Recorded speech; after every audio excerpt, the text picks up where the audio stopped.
कशा आहे तुम्ही? मस्त आहे ना? विद्यास लॅबमध्ये तुमचं स्वागत आहे। आज आहे बुधवार। काल किचन थोडं आवरून घ्यायचं, किचनचा भरपूर पसारा आहे। मी तुम्हाला एकदम मी घेणार आहे किचन आवरायला, कारण मी हॉल आवरून घेतलेला होता, पण किचन थोडाफार होता माझा आवरायचा। मेन गोष्ट भांडी बिंडी काय काढून घासणार नाही, कारण ते मी कलर मारल्यानंतर ते केलेलं होतं, त्यामुळे एवढं काय नाही। आणि माझ्याकडे एक्स्ट्रा भांडी असते ती मी टिंपामध्ये ठेवून देते। आता हे स्टँड आहे ना, त्या स्टँडला फक्त धूळ बसलेली होती, तर मी माझ्या हातात तुम्हाला हे धूळ बसते ना, ते मी झाडूसारखं मारते ते दिसते, ते खूप छान प्रकारे त्याच्याने धूळ निघते। ते त्याच्याने फक्त धूळ झाडून घेतली आणि वल्या कपड्याने मी ही मांडणी पुसून घेते। मांडणीमधली भांडी होती ना, ती थोडीच होती आणि ती स्वच्छ होती, ती मी सुक्या कपड्याने पुसून घेतली। इथे आमचं खाऊ ठेवायचं डबे असतात, ते म्हणले चला ते पण झाडून घेते। ते पण झाडून घेऊन वल्या कपड्याने पुसून घेतले, खडू मारून घेते मी। आता हे डबे होते ना, ते पण तसेच ठेवून दिले, पुसून ठेवले। पण आता इथे मी डबे दाखवते, त्या डब्यांमध्ये मी एक्स्ट्रा भांडी भरून ठेवते। आता मी बोली गणपतीला थोडा जास्ती म्हणजे 2 टायमाचं जेवण बनवायला लागेल, त्यामुळे टोपं कढई असं मी बोली एक्स्ट्रा काढून ठेवते, म्हणजे बरं पडेल त्याच्यातनं मला घ्यायला। ह्याच्यात मी काचीची भांडी ठेवते, तिथं मला लागणार नाही, तरी पण मी बोली 2-3 बाटल्या होत्या काचीच्या, त्या मी व्यवस्थित त्याच्यामध्ये ठेवून दिल्या आणि परत तसंच पॅक करून वल्या कपड्याने तो टिंप पुसून घेतला। इथे एक्स्ट्रा माझे डबे म्हटलं तर आम्ही कधी हॉटेलमधून पार्सल काही आणलं तर ते डबे असतात, ते डबे मी फेकत नाही, ते एकात एक म्हणजे असं ठेवून देते। बाकी ह्याच्यामध्ये मी एक्स्ट्रा स्टीलचे ताटं, चमचे, छोटे छोटे पेले हे काढून घेतले, कारण मी बोली कोण एक्स्ट्रा कोण आलं तर त्यांना त्याच्यात काही देता येईल, ते हे सर्व मी व्यवस्थित ठेवून देते। टिंप मी धुवून घेतले, घासून बिसून काय घेतलं नाही, मी वल्या कपड्याने फक्त पुसून घेतलं। ते टिंप ठेवायची होती ती जागा पण स्वच्छ पुसून घेतली, खडू मारून घेतले आणि कॉकरोचच्या गोळ्या असतात, कॉकरोचच्या छोट्या छोट्या, त्या गोळ्या दोन्ही कोपऱ्यांमध्ये एक एक गोळ्या ठेवून दिल्या। आता इथे एक्स्ट्रा ती बाळली आहे, त्याच्यात माझं एवढं काय सामान नसतो, म्हणजे न लागणारा सामानच असतो, म्हणजे पंच, भांडी घासायचा काटा किंवा काय असतं, छोटे छोटे बरेचसे असतात आमचे, ते ठेवून दिले। ते इथे मी कोपरा हा स्वच्छ करून घेतला। आता ही कोपऱ्यामध्येच एक छोटीशी अजून एक मांडणी आहे, ती पण मी वरती चढून पुसून घेते वल्या कपड्याने। तिथे मांडणी झाली आहे पुसून। आता ह्यो कप्पा होता, म्हणजे त्याच्यात मी असे डबे ठेवते, तांदळाचे, पिठाचे, खाऊचे, ते पण पुसूनच घेते वल्या कपड्याने आणि नंतर सुक्या कपड्याने पुसते आणि त्याच्यावर पण खडू मारून घेते। हे झालं आहे किचनचं आवरून। आता किचनमध्ये हा एक कबाट आहे, त्या कबाटात योगिनी आणि नेत्राचे पुस्तकं असतात। खूप दिवस झाले मी या दोघींना सांगते, तुम्ही तुमचे पुस्तकं नीटके ठेवा करून, कारण सर्व पुस्तकं खाली पडतात आहे, तुम्ही नीट ठेवा। पण दोघींना काय टाईम नाही अभ्यासापासून, तुम्ही बोलले चला आज किचन घेतलाच आवरायला, तर त्या दोघींचं कबाड पण आवरून ठेवते। ते योगिनीचं मी व्यवस्थित ठेवून दिलं, वरच्या साईडला योगिनीचे पुस्तकं असतात आणि खालच्या कप्प्यामध्ये नेत्राचे पुस्तकं असतात। कबाट खूप छोटा आहे, पुस्तकं खूप जास्ती आहे, दोघींना जागा पुरत नाही, पुस्तकं कसे बसे ठेवून देतात, पण व्यवस्थित ठेवले तर जागा होते।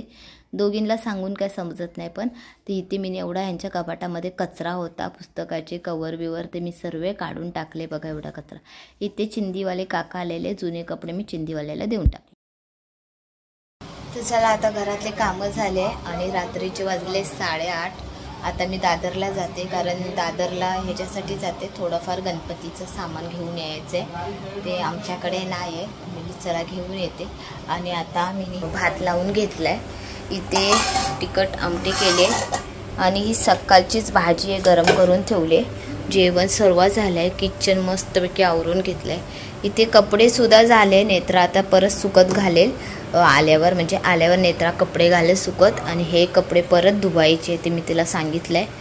आणि मेन प्रॉब्लेम काय आहे, माझा दुसरा फोन आहे ना, त्याचं ते म्हणजे काही दिसत नाही, त्या फोनमधून ना कसं उचलायचं ते पण समजत नाही। आता योगिनी मॅडम झोपली आहे, तिला घेऊन नाही जाऊ शकत, कारण ती लय कंटाळते मग आणि चिडचिड करते, तिचे पाय पण दुखतात। चला योगिनी बाबू येते तू आमच्या बरं, तू झोपे, टीव्ही लावून देऊ, घाबरू नको। आणि चला आता, आणि बघा हा फोन आहे ना, हा फोन त्याचं हे सर्व कायच दिसत नाही, असं दिसतं। त्यामुळे ना वांदे झाले. हा फोन चार्जिंगला आता लावलाय. आता मी जाते. आता नेत्रा येईलच 10 वाजेपर्यंत. चला जाऊया. तेवढं मार्केट खुला म्हणजे चालू असेल तेवढं सामान घेऊ. नाही चालू असेल तर ते नाही घेता येणार. छोटेच आहे मैस्टे. हा ते सर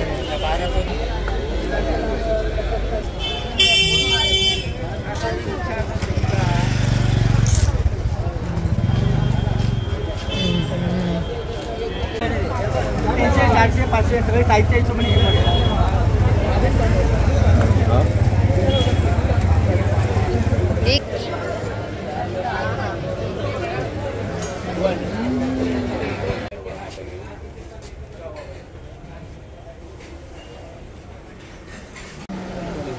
तीन पुल वाला भी तीन पुल वाला भी हाँ हाँ आपको चलेगा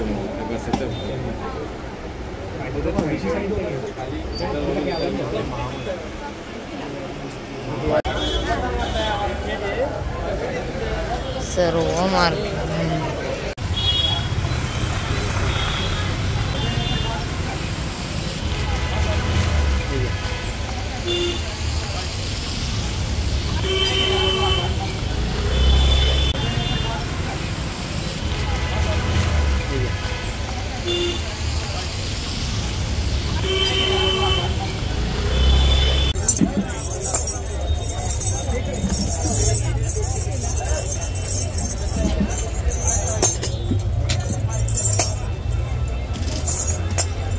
एक जोड़ी घेते की 2 जोड्या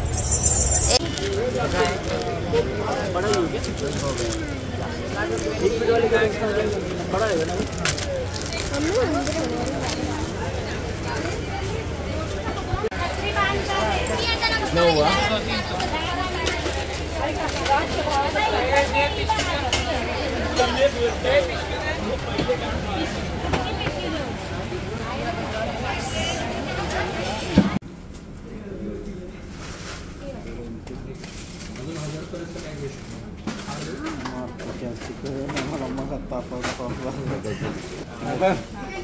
टोटल लावून आणला खाली. तर निघालो आता आम्ही दादरवरनं घरी जायला. तर हे काय गणपती बाप्पा तर भारी वाटत होते. आणि दोन्या साईडला फुटपाथच्या इथे ना गणपती बाप्पा विकायला म्हणून इथे दरवर्षी येतातच. पण ते कुठनं येतात काय येतात खरंच माहीत नाही. मी अजूनपर्यंत विचारलं नाही. पण गणपती बाप्पा खूप सुंदर होते.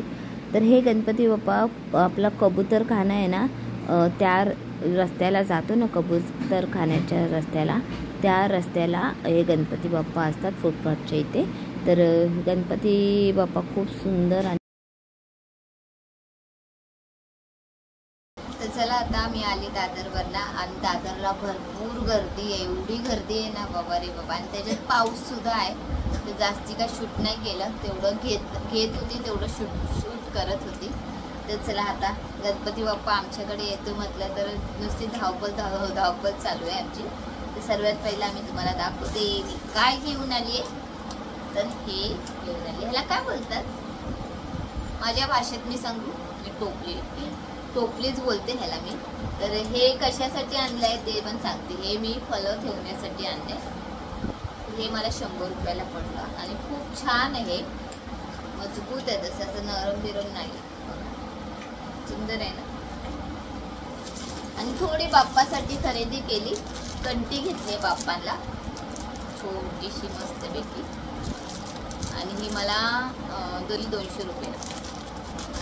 आणि जास्वंदीचा फूल घेतले हा बाप्पांच्या असा हातात ठेवायला.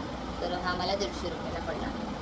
आणि कंटी हे घेतले, बाली घेतली मी बाप्पांच्या कानाला लावायला सिंगलमध्येच. अजून आम्ही घेतले बाप्पाच्या आवडीचे, त्यांच्या बाजूला असतात ते म्हणजे हुंदीर मामा. हे बघा खूप सुंदर आहे आणि क्यूट आहे ना. आणि हे हुंदीर मामा मला 300 रुपयाला जोडी. जे 150 रुपयाला एक, पण 300 रुपये. छान आहे ना. आली मी हे बघा एकच जोडी घेतली, ही आम्हाला 100 रुपयाला पडली. याचं हातात घालायचं आणि आपली आरती करायची.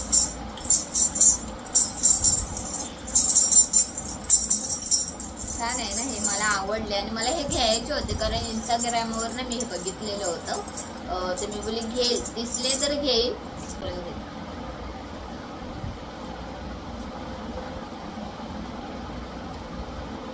छान आहे ना तोरण. हा मला 250 रुपयाला पडला. आणि हे दरवाजाच्या बाहेर लावण्यासाठी घेतले मी हे तोरण.